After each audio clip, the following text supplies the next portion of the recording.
বলছি, প্রধান উপদেষ্টাকে বলছি, এই শহীদরা না থাকলে প্রফেসর মোহাম্মদ ইউনূস আপনি আজকে জেলে থাকতেন। 6 তলার বিল্ডিং, লিফট ছাড়া, বিদ্যুৎ ছাড়া বিল্ডিং এর 6 তলায় হাসিনা আপনাকে উঠবস করাইতো। সেই দিনের কথা ভুলে যাবেন না। আপনার মামলাগুলো আজকে আদালত দিয়ে নাই করে দিয়েছেন। এই নাই করার রাজনীতি হইতো না, আপনার মামলা চলতো।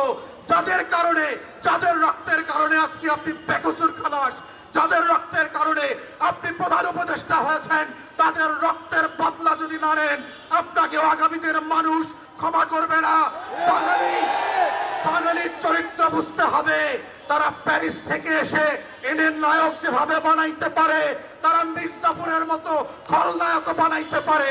এই রক্ত দেওয়া শহীদ পরিবারের এই ইতিহাস ভুলে যাবেন না।